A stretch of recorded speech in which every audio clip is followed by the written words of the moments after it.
So, if there's all these problems in retirement, people are freaking out. We got to worry about taxes, got to worry about the market, got to worry about how to generate income from this one lump sum that we have. How do we do it? How do we do it where we can try to remove some of the risk and some of our assets? And even though there are downsides to everything that we do, maybe we can spread out our money in enough places where whatever downside might exist with some of the money that we have, the other money that we have in other places are picking up the ball where those assets leave off, depending on how things shift and how the market. How do I create a market independent plan? Where I'm not fully reliant on the investment markets? That's right. So the big question is this: how do veterinarians like you, who live demanding lives, You never seem to have enough time, able to achieve balance and take control of your finances with confidence? that is the question, and this podcast will give you the answers. We are Florida Veterinary Advisors, and this is the Smarter Vet Podcast. Hi, Smarter Vet. Welcome back to the Smarter Vet Financial Podcast. This is Tom Seeko. And I'm CJ Burnett. We are the co-host of the Smarter Vet Financial Podcast and the co-founders of Florida Veterinary Advisors, a national personal and business financial planning firm devoted to veterinarians, practice owners, and veterinary teams. And don't let the name fool you. Again, we work all across the nation. So if you are interested, want to chat sometime, we are around to talk with you. Our mission is to provide a different way of thinking to make financial decisions easy so you can spend more time doing the things that you love. Don't forget to check out all of our great resources on our website, flvetadvisors.com. We also have a book for those of you who love to educate yourself, because y'all are veterinarians. Let's be honest, that's one of your main things. You can go to amazon.com and download on Kindle, or buy and have it shipped to your house, the actual book. Like, it comes in paper, Tom. Did you know that? It comes in paper. Mm-hmm. Like actual, like you can touch it. It's crazy. It's not electronic. A book called Unleashed: The Financial Clarity Every Veterinarian Needs, that we published a couple of years ago. And for anybody who's familiar with the video, just do it. Just get a copy. Just go get one. Shia LaBeouf. Yeah. Do it. Yeah. Don't wait. Go grab a copy. You'll love it. It's funny you mentioned that, because like literally last week we were in Orlando at the theme parks, and like someone brought that up. Like someone in my family was like, "You remember that dumb Shia LaBeouf video?" I was like, "I don't like. Were you there, Tom? Like, I don't know how you." It's weird. Yeah, no, he's just like just do it. Yeah, it does the fist thing. You could tell he was on like 9 Monsters at that time, right? Like he was like, or something else. He was, he was on the Coca-Cola. Well, allegedly, right? He was on the Coca-Cola. Yeah. Okay.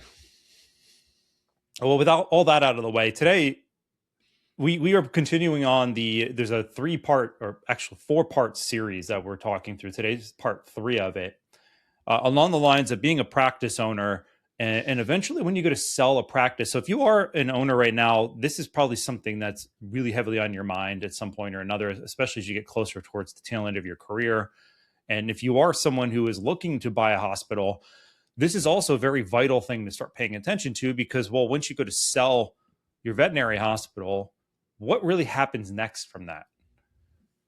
Yeah. I mean, you get this massive lump sum handed to you, whether it be from a corporation, whether it be from selling it to somebody inside. Maybe you got a succession plan, right? Over time, you get cash. Like you get cash, and then it's like, what do you do with the cash? Yes. I mean, lots of cash too. I mean, most people, I would say over time, CJ, you and I have seen many people that, let's say 80, 90% of their entire plan is dependent on that sale of it. And then they get this hoard of cash, and then they're like, wow, I've got all this money. And then they park it in their bank account, and there's no plan. Right. Or they give it to an advisor, and they say, okay, I'll just live off the interest, which usually living off the interest of the cash after tax of the sale of your business is probably not going to provide the same. I say probably, I say most of the time, it's not going to provide the same amount of income that you were enjoying while you were a practice owner. Mm-hmm. And the confidence that you had as an owner, every day, every month, every year, the business provided a certain amount of services, provided a certain amount of profits. And then you were able to take a salary from the business. There were profits that you could personally take yourself. And now all of that's gone. So how do you have confidence going into a season of life in which you now have all the time in the world? Every day's a Saturday. You're probably going to want to go out and eat more. You're probably going to want to travel more. And you're probably going to want to spend more money per year than when you were practicing. Yeah. What is it you would say all the time, CJ? Every day is now a Saturday. Yeah. Ooh, a Saturday. Every day's a Saturday. I spend way more money on a Saturday than I do. For some of you vets, it's probably Wednesday. Like when you're off on Wednesdays, it's like you get off on Wednesday and then you go out to lunch, maybe you go out to eat, you spend time with the family. I mean, if you had every day off and there's nothing for you to do, what do you do with your time? Like, you're going to fill it in somehow. Are you going to just sit around the house? Like, what? That's why a lot of people just end up going and getting another part-time job. Maybe they do some relief work. Maybe they, do a couple shifts at the practice that they sold a week. Cause there's like, what else are you going to do with your time? If you have no reason to get up in the morning, life starts to kind of lose momentum. And I mean, every man in my family, within 2 years, if they retired, they died. So, but you get sort of getting, what's the thought here of, if you're not working, how else are you spending your time? And most people do have this idea. Well, I hope anyone who's listening to this right now, you have more beyond the idea of, I'm just going to go sit on the couch, go watch TV. I'm going to play golf all the time. Maybe you want to travel. However, at some point you are going to reach a limit of that. Some of you could be, let's say you could copy paste, rinse, dry, repeat, doing it over and over and over again, and you'd be perfectly content for the rest of your life. But most of us, when it comes to the fact that our brains constantly need to be challenged in some form or another. So what is next? And I don't know. We'll let time unfold on our end here, CJ, when it comes to like what will happen when we're 80 years old. Right. Well, and I mean, like I probably never will retire just because I like the job too much. But I can definitely tell you that take enough time off as a business owner. You should, at least. And if you're not, then you have to ask yourself why. Like, some of you probably should be doing things now that you think you're going to wait till retirement to do. Yeah. But then you're probably not going to do it that much in retirement anyway. So you might as well start now. Especially when you're trying to enjoy all the things that you were wanting to enjoy especially when you're younger, you're healthier, maybe you had more ambition or drive to want to do them. And then like when you do shift, like there are, to really change the thought process here in this conversation, is that there are a lot of fears that people have when they sell their practice. And one of the factors that comes in here is like, will this money last throughout the rest of my life? So if I want to experience the things that I haven't experienced or maintain a certain level of lifestyle, what will be the impact to me? Yeah. More often than not, people don't sell because they go, I don't, if I sell now, I'm too young, or the money that I'm going to get is too little in order for me to know for sure that I'm going to make it at least to the end of retirement without going broke. That's scary. Thinking about running out of money. So I would be worried myself if I'm getting to the part of retiring, and I don't even know what the end of that looks like, especially because it's like really the factor here is you go from, especially when you go to sell, you don't live on a year by year basis. And this is one thing with a lot of people who provide counsel and advice in the industry around what to do with sale proceeds, that living off the interest. And they'll usually project a lot of, hey, if you're conservative, moderate, or aggressive, what is your plan going to look like? And how much income could you expect? And a lot of times these numbers, they're showing on an annual basis. Realistically, though, our lives do not work on an annual basis. They work on a day by day, month by month. Yeah. You make financial decisions every day. You got bills that come in every month. The electricity bill, you got to pay your property taxes. You got to pay once a year. That's probably, there's a couple of these things that you pay once a year, but for the most part, you're paying everything else month to month. And when you think about the income too, because it's all the expenses that were potentially inside the practice, how long did you let that be a factor? And were you prepared for that when you sell your business to account for those expenses? There's oftentimes, I would say it's almost like a flip of a coin, CJ. I don't know if you want to correct me on this, but it's like half where people are like, I know what my expenses are. And then some of them are, I have no idea.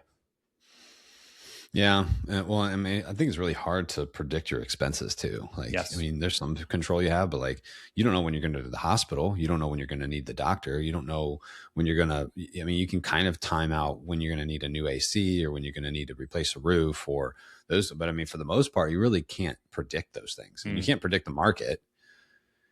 Like the timing of the market doesn't always correspond with the timing of your cash needs. Yes. Hi, I'm Joe Kowalski, event director for the Wild West and New York Vet Shows, two conferences aiming to give you the education and information you need to be a successful practice owner. With two stellar programs to choose from and the ability to earn up to 36 CE credits at Wild West Vet or 16 credits at New York Vet, our team has you covered from clinical advances to the business necessities. Join us this October in either Reno, the 14th to the 17th, or in New York City, the 29th to 30th, and become a member of the Vet Show family.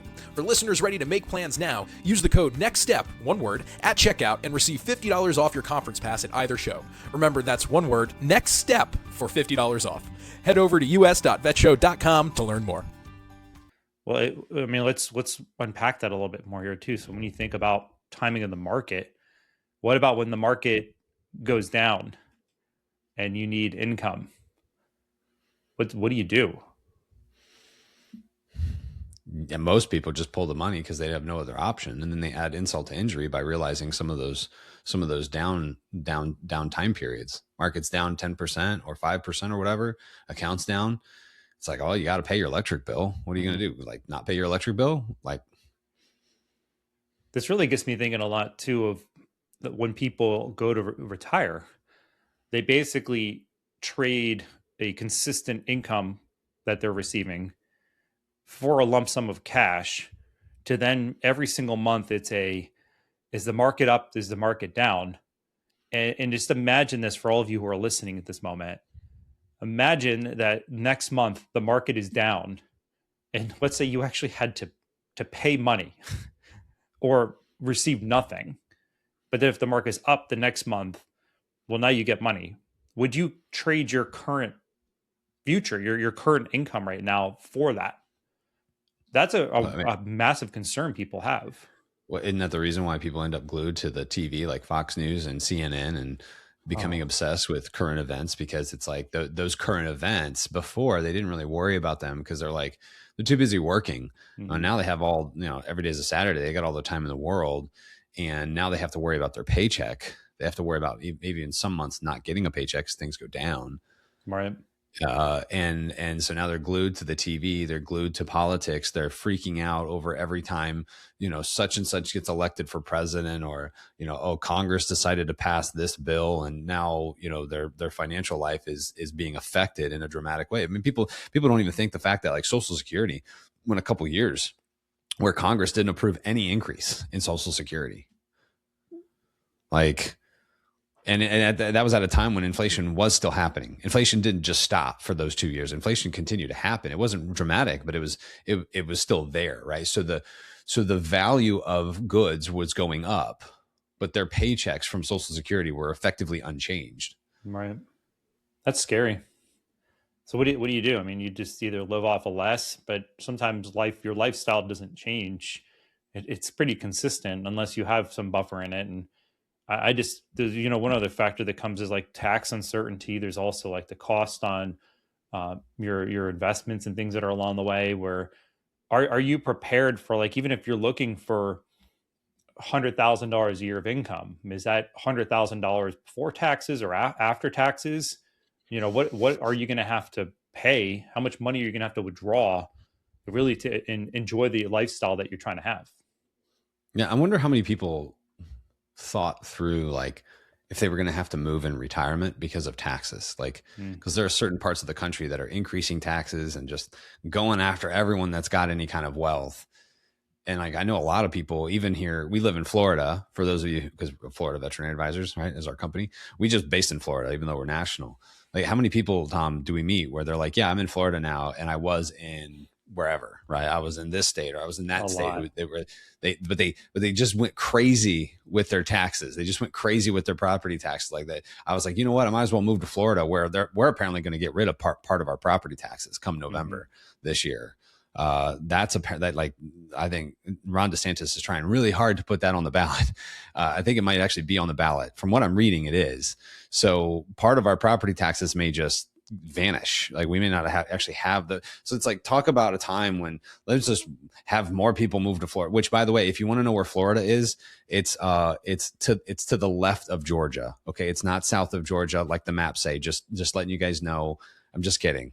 Like, if you really want to move here, you're more than welcome. But there's a lot of people moving here. It's getting a little crowded. Get ready for the hurricanes too. There's, usually when you're a Floridian, if you ever come down to Florida, Cat 3, usually we're sitting here kind of looking. We're like, yeah, it's gonna be okay. Start seeing scary. Cat 4, Cat 5. We're like, yeah, we probably really should do something with this. Category 1 or 2, we're like, whatever. So if you ever come here and you start panicking, if you see anyone that's still here in Category 3, yeah, you'll get it. If they say Cat 1, I'm still going to Applebee's. I'm sorry. Like, it's not. I'm outside swimming in the pool.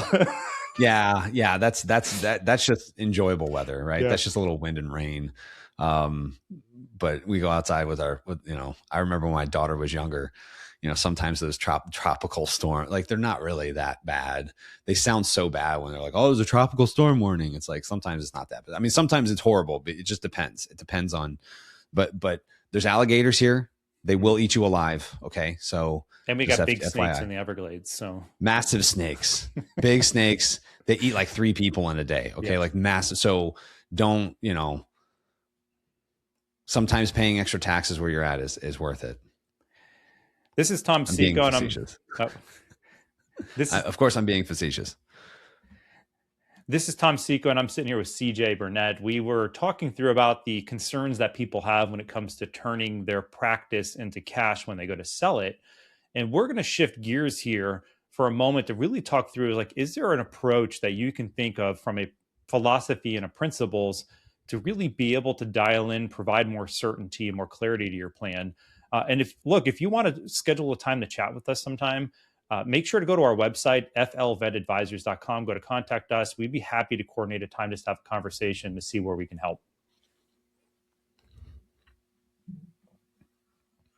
So, if there's all these problems in retirement, people are freaking out. We got to worry about taxes, got to worry about the market, got to worry about how to generate income from this one lump sum that we have. How do we do it? How do we do it where we can try to remove some of the risk and some of our assets? And even though there are downsides to everything that we do, maybe we can spread out our money in enough places where whatever downside might exist with some of the money that we have, the other money that we have in other places are picking up the ball where those assets leave off, depending on how things shift and how the market. How do I create a market independent plan where I'm not fully reliant on the investment markets? That's right. Look, and today we're not going to really dive into specific tools that you can use to implement it, but it's really the matter of positioning and what are the ways that you can approach this. And there's 3 different mindsets that when it comes into play of, if our whole life becomes dependent on the market and it goes up and down, we're like, what's the interest this month versus the interest next month? How aggressive or conservative I'm going to be? What are ways to be able to remove some of that concern? And the 3 buckets that we typically talk about is, like, you have one where it creates the opportunity for guaranteed income. Think of it like a pension. You got the other bucket here, which we talk about. It gives you the opportunity to spend money as you please. And then there's another bucket in the background acting as your hero, to where it can give you more spending cash or it can create more guaranteed income for you. And we can unpack this a little bit more. Well, so there's guaranteed income. There's variable income, and the true liquidity. We call it true liquidity. Mm-hmm. Those are the 3 main buckets of the retirement income planning that, especially, like, just conceptually, like when we're working with a client, we go, okay, so a guaranteed income asset, it can be a pension. We're kind of loose with the definition here a little bit, because some people will actually have commercial property that pays them rent. That's right. And if you've got a commercial property that pays you rent, Like you sold your practice, but you kept the property, and that practice that you sold ends up paying you cash every month. Like that's pretty consistent income. It's not guaranteed, but I mean, it's pretty consistent. And you've got a vet clinic in there paying you rent. That's a great situation, right? You got Social Security, that's guaranteed income. And how whenever you take it should depend on your situation and whether or not you have income that you're earning. Right? If you take it early, you don't want to take it too early. If you're born after 1960, Social Security, your full retirement age is at the age of 67. So most people listening to this, I would assume were born after the year 1960. But like, you have guaranteed income sources. If you have a certain amount of assets, you say, okay, I've got X amount of dollars coming in guaranteed income every year, and that should provide for your needs. Your needs are taken care of. So, and those things are generally market independent enough so that if the stock market goes down, the bond market goes down, if the real estate market crashes, right, you still have income that's going to pay your light bill. Mm-hmm. And there are times when people will want to pivot away from commercial real estate. They get tired of the taxes, the insurance, the upkeep, everything else. Part of this bucket is that there are a possibility. I'm going to throw probably blow your mind here for a second. You can create your own pension. You can get consistent income for the rest of your life. And it's the matter of being able to take a portion of your assets to provide you with some of that guaranteed income. Right. And then you have variable income. Variable income is going to be the money that you use when you want it. So when the market's up and you want to go to Italy, go for it. If the market's down, maybe you go to Italy at Epcot, right? You got to make some adjustments in your lifestyle, and maybe you don't spend as much and use some of the money that you're getting from the guaranteed income bucket. Leave the variable income bucket alone with enough time that it comes back. Now, obviously, there are time periods like with the tech bubble crash where we had 3 years in a row where the market was down. But 2008, that crash was like, a year, a little bit longer, maybe. You got 2011, you got a time period. Look at COVID. COVID went down in a month. Market was down 28%, 28 days. The Dow was, and then it shot back up. So by the mid-year, maybe even September, the market was actually slightly higher than what it was on January 1st of 2020.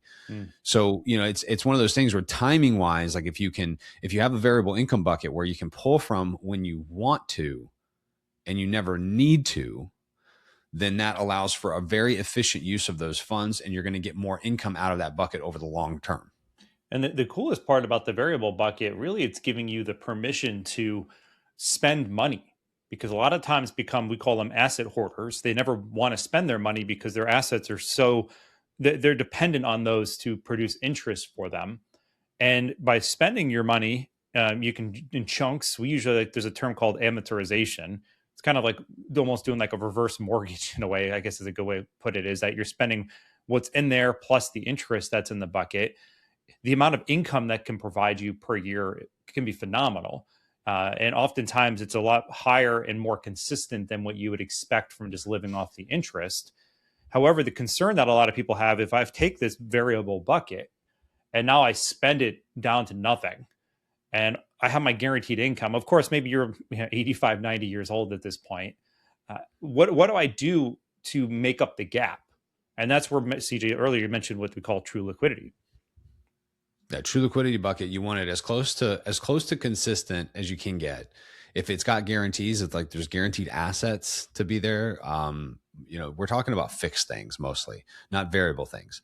And then you don't take income from that true liquidity bucket. You leave that bucket alone. And so while you're spending the variable income bucket, eventually that variable income bucket is gone. And then now you can turn to your true liquidity, the stuff that was guaranteed to be there, that had a growth rate. Because while you're not taking income, what is it doing? It's growing. Right. And so if it's growing over the next 15, 20, 25 years and your variable bucket is gone now, well, now you can go ahead and spend the true liquidity bucket, because if you have it consistent or as close to guaranteed as you can get, then it's going to provide the highest and best use of all of the dollars that you get. And so someone who is living on the interest versus somebody who lives with this kind of 3-bucket approach, which, by the way, side note, there was a time. So recently I went back, I don't know, it was a few months ago. And for the last few months, I've been trying to test AI around these concepts. I've been trying to get AI, if I can get all the details, can AI create a plan like I would, right? I'm giving it fake data. I'm giving it fake scenarios. And then I'm trying to see, can it do what I would do? And what's funny is the more questions I asked it questions that would, hey, how do I offload the risk of market volatility in a portfolio? How do I do this? Right. And it gives me like the tactical answers, but it still hasn't given me the strategic answers. And even as I get into the strategy of things, even as I start talking about the strategy and I've literally tried to teach AI how to do it. It still like is not doing it the way that I would do it. When I give it these fake scenarios. And it's funny because AI can tell you things like facts and figures, and AI can pull together packages, but AI still can't replace the fact that there's these things that are where there's a science to it, but then there's also an art to it. So long story short, I still can't get AI to do exactly what I would want it, because there is an art as well as a science to this. Right. When we think about planning for this part of life, or planning at any part of life, AI maybe at some point will have the opportunity to address emotions, which I still think we're a very long way out from that being able to do that, because there's an element of discernment that has to be used in there to be able to offer that. So when it comes to planning, it's like really the best idea is like when you have a system in place that can be able to provide you the ability to have consistent income, spend money, have extra there. And then at the same time, being able to position your assets in a spot to where it can help minimize the taxation along the way. Those are things like where it really comes into play is working with someone that can help support you through that. And that's something that we work on all the time. When it comes to receiving income from your business, and then when you go to sell it, it feels so different. And it goes from this level of confidence that we had because there was a structure in place. And really what we want to focus in on, and if we want to be able to do something with that lump sum, really turn it into something miraculous, is that we need to create structure. Less structure you have, the less confidence you're going to have, and the higher certainty that you could probably run out of money or have to dramatically reduce your expectations of lifestyle because of just kind of neglecting it or feeling like at some point I'll get to it. Right. Although if you do this right, sometimes you can, like you have the 3-bucket approach. Sometimes you can increase your income after taxes pretty dramatically, reduce your taxes, completely eliminate the failure rate of running out of income before you die. There's a lot of really cool things that if you do that right, it really, really works. We hope you enjoyed this episode. We have another one coming up. So if you're going to hang around for the next part of the 4th episode, where we're going to talk about why many practice owners regret selling. And if this is one of your first times listening to us, or if you are an active listener, we're really glad to have you back. Take a moment, please, to rate, review us. It really does help others find our show. It lets us know that you're enjoying what we're putting out there. And if there's a particular episode that you're like, I love what you guys talked about, take it, share it on your social media, screenshot it, share it with some of your friends, because your efforts and your support really helps other people be able to find the same great content you got to enjoy here today. This is CJ Burnett. And I'm Tom Seeko. Wishing you a lifetime of financial success. Don't forget to visit our website and sign up for our newsletter. By subscribing, you'll be the first to know about upcoming race-approved CE webinars, podcast releases, short presentations, and articles that we publish. Make sure to like us on Facebook, follow us on LinkedIn, and subscribe to our YouTube channel.